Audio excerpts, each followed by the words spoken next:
Hello, my name is Simon and welcome to AFC Bournemouth Analysis. We've just lost 2-1 at home to Manchester City. Here's my take on the game. So finally we have something to shout about as AFC Bournemouth fans because that was a superb performance on Saturday. We matched for long periods one of the best sides in the Premier League, and we did it with an experimental formation that we've barely used, 3-5-2. It was a formation that just seemed to release the shackles. We looked more creative, we looked more purposeful, but the most important thing was there was a real fight in the team at last. Everyone was clearly battling away to get a point, which I think we deserved on the balance of chances created. Maybe not possession, but Manchester City were always going to have more of that than us, considering the players they've got in their team.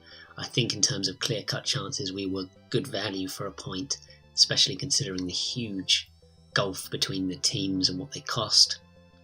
It was a superb performance. Everyone played well. It would be hard to name individuals, so I'll go through the whole team. I think Begovic looked like an upgrade on Boruc. His distribution wasn't great in the first half, but he made some good saves and he looked solid. At the back three, Mings was arguably the pick of the 11. He looked imposing.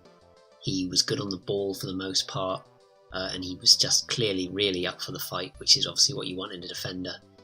Cook looked more assured than he has. Ake actually looked a bit shakier, but as the game wore on, he was more and more pivotal. Adam Smith was clearly savouring his right wing position and worked so hard down that side of the pitch for so long. He gave Mendy some real problems. Charlie Daniels looked not quite as sure of himself in the position, but he scored one of the best goals I've ever seen live, so I'll let him off.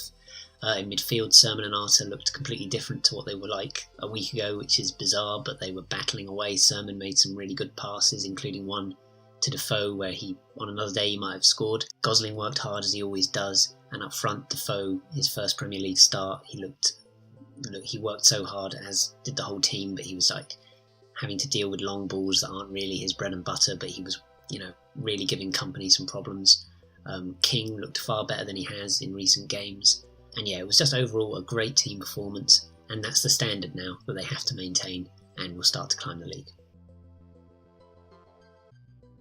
Purely the fact that we've got 0 points still, which is disappointing, but really from our first two performances we didn't deserve anything, really. So this game is at least a starting point in terms of performances, but black and white of it is that we've still got 0 points. There's still a lot of work to do. We've got to maintain that performance. I'm sure Howe knows that. They've got 2 weeks now to take the positives from this game and go into Arsenal and play the exact same way, and we have a chance of getting a result there. Mike Dean had a complete nightmare, not just for us, for Man City as well. He was just generally terrible. The Raheem Sterling sending off at the end was ridiculous, but I think his decision to call Mousset's tackle a foul at the death was ridiculous, considering we were going to go through 2-on-1 after that, and Mousset played the ball. We were clean through, but instead he called it back, and from that free kick, of course, Man City played their way around the box, and Sterling slotted in a winner. I say slotted in, it was deflected off Sermon. Time seemed to stop as that ball looped in. It was a nightmare.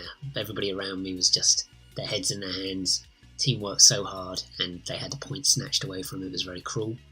But Mike Dean was just generally awful. In the first half, Man City fans will argue that Nathan Ake should have been sent off for denying a clear goal-scoring opportunity, but I think the rules have changed in the last year, so if it's not a malicious tackle, it's sometimes not a red card. But that being said, if it was the other way around, I'd probably be screaming for a red, so I can't really complain if they say that's a red card, and I wouldn't have been surprised if he got sent off there either. One of our stewards also had a real shocker, saying that Aguero hit him when Aguero was just looking out for a Man City fan that seemed to be body slammed by one of the stewards. So, he's retracted that claim now, rightly so. But the steward and Mike Dean were the real ugly spots from what was a generally really competitive, entertaining game. Obvious highlight, Charlie Daniels' goal. I don't think I've seen a much better goal than that. It reminded me a bit of Harry Arter's goal against Middlesbrough in the Championship winning season, but it was a bit different. A half volley, just arrowed into the top corner. It was a superb strike. And that's our first Premier League goal of the season, and it's going to be a real struggle to top that, I'll tell you. So yeah, more importantly, I want to hear your thoughts, not me just blathering on. And a few people have got in touch over Twitter. One of them is AFCB_Rob, who is RDW4591. That's his Twitter handle, very catchy. And he says hashtag not broadcastable in terms of his views. And he says hashtag Mike Dean's middle name. So yeah, I think he's not happy with Mike Dean. Rightly so, he had a terrible game. Robbie, who is Koriskov on Twitter, he said midfield looks so much stronger as a 3. It's some great defensive work, especially Mings. Many positives. Yeah, I think it's hard to take many negatives from the game apart from the fact we lost, really. I think it was a great performance. And finally, AFC Bob got in touch, who is AFC Bob at Twitter, and he said the new formation worked well and Mings looked really good. Never a foul by Mousset. Couldn't agree more. We were denied what would have been an epic winner if we got through there and scored. It would have been the atmosphere in the ground would have been amazing, but wasn't to be. Hopefully, by the end of the season it will all even out. So yeah, that was my take on the Manchester City game. A great performance, just not the right result. You can follow AFCB Analysis on Twitter, AFCB Analysis. You can follow it on Facebook, just search AFCB Analysis, it'll be there. And you can even email the show at afcbanalysis@gmail.com. So yeah, please do like this video, subscribe to the channel so you don't miss out on when the next video hits, and comment, please do like this video, subscribe to the channel, and comment, let me know what you think. Even if you're a Manchester City fan, I'd be interested to know whether you think you deserved all 3 points. Not that it really matters, you won in the end anyway, but yeah, please do get in touch, I'd love to hear from you.